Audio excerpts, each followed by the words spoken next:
എല്ലാവർക്കും ശങ്കർ IAS അക്കാഡമിയുടെ മറ്റൊരു വീഡിയോയിലേക്ക് സ്വാഗതം. ഇന്നത്തെ നമ്മുടെ വീഡിയോയിൽ നമ്മൾ ഡിസ്കസ് ചെയ്യാൻ പോകുന്നത് ഒരു ഗവൺമെന്റ് സ്കീമിനെ കുറിച്ചാണ്. സ്കീമിന്റെ പേര് നമുക്ക് മുകളിൽ കാണാം, പ്രധാനമന്ത്രി ധൻ ധന്യ കൃഷി യോജന. ഓക്കെ, അപ്പോൾ എന്തുകൊണ്ടാണ് ഈ ഒരു സ്കീമിനെ കുറിച്ച് നമ്മൾ ഡിസ്കസ് ചെയ്യേണ്ടതായിട്ട് വരുന്നത്? നമുക്കറിയാം യൂണിയൻ ബഡ്ജറ്റ് 2025 ഈ ഒരു സ്കീം ഇൻട്രൊഡ്യൂസ് ചെയ്തിരുന്നു. അപ്പോൾ എന്താണ് ഈ സ്കീം കൊണ്ട് ഉദ്ദേശിക്കുന്നത്? ആ പേരിൽ നിന്ന് തന്നെ നമുക്ക് മനസ്സിലാവും ഈ സ്കീമിന്റെ ഒബ്ജക്റ്റീവ് എന്താണ്. ധൻ ആൻഡ് ധന്യ എന്ന് പറഞ്ഞാൽ ഭക്ഷ്യ സുരക്ഷിതത്വവും അതുപോലെ തന്നെ സാമ്പത്തിക സുരക്ഷിതത്വവും ഉറപ്പുവരുത്തുക എന്നുള്ളതാണ് ഈ ഒരു പ്രധാനമന്ത്രി ധൻ ധന്യ കൃഷി യോജന കൊണ്ട് ഉദ്ദേശിക്കുന്നത്. അപ്പോൾ ഈ സ്കീമിന്റെ ബേസിക് ആയിട്ടുള്ള ഫീച്ചേഴ്സിനെ കുറിച്ചൊക്കെ നമുക്കൊന്ന് പഠിച്ചു കളയാം. അപ്പോൾ പ്രധാനമന്ത്രി ധൻ ധന്യ കൃഷി യോജന എന്ന് പറയുന്നത് ഇനിഷ്യലി ഗവൺമെന്റ് പ്ലാൻ ചെയ്യുന്നത് ഇന്ത്യയിൽ 100 ജില്ലകളിലായിട്ട് ഈ ഒരു സ്കീം കൊണ്ടുവരാനായിട്ടാണ്. എന്ന് പറഞ്ഞാൽ അഗ്രികൾച്ചറലി ചലഞ്ചസ് ഫേസ് ചെയ്യുന്ന 100 ജില്ലകളിൽ ഈ സ്കീം ഇംപ്ലിമെന്റ് ചെയ്യാനാണ് ഗവൺമെന്റ് ഉദ്ദേശിക്കുന്നത്.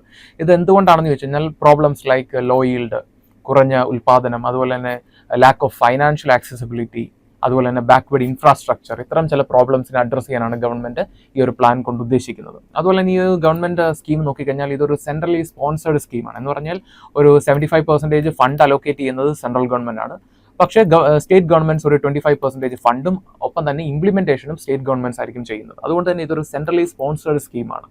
അപ്പോൾ ഇതിന്റെ ഉദ്ദേശങ്ങളൊക്കെ നോക്കിക്കഴിഞ്ഞാൽ നമുക്ക് ജനറലായിട്ട് പറയാം, ഇംപ്രൂവിങ് അഗ്രികൾച്ചർ ഔട്ട്പുട്ട്, അഗ്രികൾച്ചർ ഉൽപാദനം കൂട്ടുക, അതുപോലെ തന്നെ റൂറൽ പ്രോസ്പെരിറ്റി അഥവാ ഗ്രാമീണ മേഖലയുടെ ഉന്നമനം ഒക്കെ തന്നെ ലക്ഷ്യം വെച്ചുകൊണ്ടാണ് ഈ ഒരു സ്കീം കൊണ്ടുവന്നത്. അതുപോലെ തന്നെ ഈ സ്കീം ഏതാണ്ട് 1.7 crore ഫാമിലീസ്, അഗ്രികൾച്ചർ ഫാമിലീസിനെ ഉന്നമനത്തിലേക്ക് എത്തിക്കും എന്നാണ് നമ്മൾ പ്രതീക്ഷിക്കുന്നത്. നമ്മൾ ഇതിന്റെ ഒബ്ജക്റ്റീവ്സ് ഒക്കെ ഒന്ന് ജനറലായിട്ട് നോക്കിയിരുന്നു. ഒന്നുകൂടെ ഡീറ്റെയിൽഡ് ആയിട്ട് നോക്കിക്കഴിഞ്ഞാൽ എന്തൊക്കെയാണ് മേജറായിട്ടുള്ള ഒബ്ജക്റ്റീവ്സ് എന്ന് നോക്കിക്കഴിഞ്ഞാൽ ഒന്ന് സ്ട്രെങ്തനിങ് ദ ഫാമിംഗ് സിസ്റ്റം, അതുപോലെ തന്നെ രണ്ടെന്ന് പറഞ്ഞാൽ പ്രൊമോട്ടിംഗ് സസ്റ്റൈനബിൾ അഗ്രികൾച്ചർ പ്രാക്ടീസസ് അഥവാ സുസ്ഥിരമായിട്ടുള്ള കൃഷി പദ്ധതികളും പ്രാക്ടീസസും ഒക്കെ തന്നെ റൂറൽ മേഖലയിൽ വികസിപ്പിക്കുക അല്ലെങ്കിൽ അതിനെ പ്രചോദിപ്പിക്കുക എന്നുള്ളതാണ് രണ്ടാമത്തെ ഉദ്ദേശ ലക്ഷ്യം. മൂന്നാമത്തെ എന്ന് പറഞ്ഞാൽ reduced forced migration from rural to urban area. നമുക്കറിയാം യുണൈറ്റഡ് നേഷൻസിന്റെ ഒരു എസ്റ്റിമേഷൻ പ്രകാരം 2050 ലോകത്തിന്റെ 50% പോപ്പുലേഷൻസും അർബൻ ഏരിയയിൽ ആയിരിക്കും ജീവിക്കുന്നതെന്നാണ് പറയുന്നത്. എന്ന് പറഞ്ഞാൽ ഈ ഒരു ഫോഴ്സ്ഡ് ആയിട്ടുള്ള മൈഗ്രേഷൻ എന്ന് പറയുമ്പോൾ ഗ്രാമീണ മേഖലയിൽ വേണ്ടത്ര സാധ്യതകൾ ഇല്ലാതെ വരിക, ഇൻഫ്രാസ്ട്രക്ചർ ഡെവലപ്മെന്റ് ഇല്ലാതെ വരിക, ഇല്ലെങ്കിൽ ക്ലൈമറ്റ് ചേഞ്ച് കൊണ്ടുണ്ടാകുന്ന പ്രശ്നങ്ങൾ ഒക്കെ തന്നെ ആളുകളെ ഗ്രാമീണ മേഖലയിൽ നിന്നും അർബൻ മേഖലയിലേക്ക് എത്തിക്കാൻ ഉള്ള ഒരു സാധ്യതയുണ്ട്. ഇത്തരം വിഷയങ്ങൾ പിന്നീട് അവിടെ സോഷ്യോ പൊളിറ്റിക്കൽ ആയിട്ടുള്ള എൻവറോൺമെന്റൽ ആയിട്ടുള്ള പ്രോബ്ലംസ് കൊണ്ടുവരികയും ചെയ്യും. അപ്പോൾ ഇത് കുറയ്ക്കുക എന്നുള്ളത് ഒരു അനിവാര്യമായിട്ടുള്ള ഒരു കാര്യമാണ്. അപ്പോൾ ഈ ഒരു സ്കീമിന്റെ ഒരു വൺ ഓഫ് ദ ഒബ്ജക്റ്റീവ്സ് എന്ന് പറയുന്നത് ഈ reducing forced migration from rural to urban area എന്നുള്ളതാണ്. പിന്നെ അടുത്തൊരു ഉദ്ദേശം എന്ന് പറയുന്നത് ബൂസ്റ്റിംഗ് ലോക്കൽ എംപ്ലോയ്മെന്റ്, നമ്മുടെ പ്രാദേശിക മേഖലയിൽ തന്നെ മറ്റ് തൊഴിലവസരങ്ങൾ സൃഷ്ടിക്കുക. അതുപോലെ തന്നെ ഫൈനലി റീവൈറ്റലൈസിങ് ദ റൂറൽ എക്കോണമീസ് അഥവാ അതുപോലെ തന്നെ ഗ്രാമീണ സമ്പദ് വ്യവസ്ഥയെ തിരിച്ചു കൊണ്ടുവരിക എന്നുള്ളതാണ് ഈ ഒരു സ്കീം കൊണ്ട് ഉദ്ദേശിക്കുന്നത്. ഇനി ഇതിന്റെ 5 പില്ലേഴ്സ്, 5 പ്രിൻസിപ്പിൾസ് ഒന്നെന്ന് പറഞ്ഞു കഴിഞ്ഞാൽ enhancing productivity, agriculture productivity through promoting scientific farming, high yield variety seeds, അതുപോലെ precision agriculture and smart technologies ഒക്കെ തന്നെ ഉപയോഗിച്ചുകൊണ്ട് പ്രൊഡക്ടിവിറ്റി, ഉൽപാദനം കൂട്ടുക എന്നുള്ളതാണ് ഉദ്ദേശിക്കുന്നത്. അപ്പോൾ നമുക്ക് അറിയാം, നമ്മളിപ്പോൾ അഗ്രികൾച്ചർ റവല്യൂഷൻ 2.0 എന്ന് പറയുന്ന ഒരു ഘട്ടത്തിലൂടെയാണ് കടന്നു പോകുന്നത്. അപ്പോൾ ഇവിടെയാണ് സ്മാർട്ട് അഗ്രികൾച്ചറിന്റെ ഇമ്പോർട്ടൻസ് വരുന്നത്. അപ്പോൾ എന്താണ് സ്മാർട്ട് അഗ്രികൾച്ചർ, അതുമായിട്ട് ബന്ധപ്പെട്ടിട്ടുള്ള ടെക്നോളജീസ് എന്തൊക്കെയാണ്, ഗവൺമെന്റ് സ്കീംസ് എന്തൊക്കെയാണെന്നൊക്കെ ഉള്ളതൊന്ന് സെർച്ച് ചെയ്ത് ഒരു ചെറിയ നോട്ട് പ്രിപ്പയർ ചെയ്ത് വെക്കുക. ഇത് നിങ്ങൾക്ക് GS പേപ്പർ 3 യൂസ്ഫുൾ ആയിരിക്കും. അടുത്തെന്ന് പറഞ്ഞാൽ ഇംപ്രൂവിങ് ഇറിഗേഷൻ അഥവാ ഇറിഗേഷൻ മെച്ചപ്പെടുത്തുക. നമുക്കറിയാം ഇന്ത്യയിൽ നമ്മൾ എൻ്റയർലി ഡിപ്പെൻഡ് ചെയ്തിട്ടുള്ളത് മൺസൂണിലാണ്. ഓക്കെ, അപ്പോൾ നമുക്ക് ഈ മൺസൂൺ ഒന്ന് പിഴച്ചു പോയി കഴിഞ്ഞാൽ പിന്നെ നമുക്ക് അഗ്രികൾച്ചർ ഔട്ട്പുട്ട് വളരെയധികം അഫക്റ്റഡ് ആവും. ഇത് കുറയ്ക്കുക എന്നുള്ളത്. അതുപോലെ തന്നെ നമുക്കറിയാം, നമുക്ക് ഇന്ത്യയിൽ നോർത്തേൺ പ്ലെയിൻസിലായാൽ തന്നെ അവിടെ സമ്മർ വളരെ ശക്തമായിട്ടുള്ള സമ്മർ ആയിരിക്കും, എന്നാൽ വിന്ററും അതുപോലെ തന്നെ ശക്തമായിരിക്കും. അപ്പോൾ ഇതിനെയൊക്കെ തന്നെ നമ്മൾ മാനേജ് ചെയ്യും. ഇത്തരം ക്ലൈമറ്റ് ആയിട്ട് കൊണ്ടുണ്ടാകുന്ന പ്രശ്നങ്ങളൊക്കെ തന്നെ നമ്മൾ മാനേജ് ചെയ്യണമെങ്കിൽ നമുക്ക് പ്രോപ്പർ ആയിട്ടുള്ള ഒരു സയന്റിഫിക് ആയിട്ടുള്ള ഇറിഗേഷൻ ടെക്നോളജി വേണം. അപ്പോൾ promoting drip irrigation and sprinkler irrigation ഒക്കെ തന്നെ പ്രൊമോട്ട് ചെയ്യുക. അതുപോലെ തന്നെ പ്രോപ്പർ ആയിട്ടുള്ള വാട്ടർ ഷെഡ് മാനേജ്മെന്റ് ഇതൊക്കെ തന്നെ കൊണ്ടുവരിക എന്നുള്ളതാണ് ഈ ഒരു സ്കീമിന്റെ രണ്ടാമത്തെ ഒരു പ്രിൻസിപ്പിൾ എന്ന് പറയുന്നത്. മൂന്നാമത്തെ എന്ന് പറഞ്ഞാൽ ബെറ്റർ ക്രെഡിറ്റ് ഫെസിലിറ്റി. നമുക്കറിയാം ധന്യ കൃഷി യോജന എന്നാണ് പേര്. അപ്പോൾ ഫൈനാൻഷ്യൽ ഇൻക്ലൂഷനും ഇതിന്റെ ഒരു ഉദ്ദേശമാണ്. അപ്പോൾ എന്നു പറഞ്ഞാൽ providing credit through Kisan credit card, subsidies ഫാമേഴ്സിന് കൊടുക്കുക, അതുപോലെ തന്നെ low interest long term loan, okay, കുറഞ്ഞ പലിശയ്ക്ക് ദൈർഘ്യകാല ലോണുകൾ അനുവദിക്കുക. ഇതൊക്കെ തന്നെയാണ് ഗവൺമെന്റ് ഉദ്ദേശിക്കുന്നത്. അടുത്തെന്ന് പറഞ്ഞാൽ ക്രോപ്പ് ഡൈവേഴ്സിഫിക്കേഷൻ. നമുക്കറിയാം, ഒരേ ഒരു ക്രോപ്പിൽ ഡിപ്പെൻഡ് ചെയ്ത് കഴിഞ്ഞാൽ നമുക്ക് ഫുഡ് സ്കേഴ്സിറ്റിയിലേക്ക് പോകാനുള്ള ഒരു സാധ്യതയുണ്ട്. അതുപോലെ തന്നെ ക്രോപ്പ് ഡൈവേഴ്സിഫിക്കേഷൻ ആണ് മറ്റൊരു ഉദ്ദേശം. നമുക്കറിയാം year 2022 was observed as the international year for millets, right?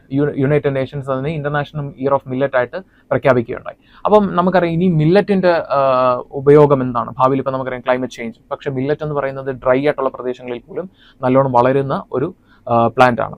അതുപോലെ തന്നെ ഹൈലി ന്യൂട്രീഷണൽ വാല്യൂ ഉള്ള ഒരു പ്ലാന്റ് ആണ് മില്ലറ്റ്. അപ്പോൾ ഇതിന് ഫ്യൂച്ചറിലെ ഫുഡ് സെക്യൂരിറ്റിയിലും അതുപോലെ തന്നെ ക്ലൈമറ്റ് റെസിലിയൻസ് ക്രോപ്പിംഗ് ടെക്നോളജിയിലൊക്കെ തന്നെ മില്ലറ്റ്സിന് വലിയൊരു റോൾ ഉണ്ടാകും.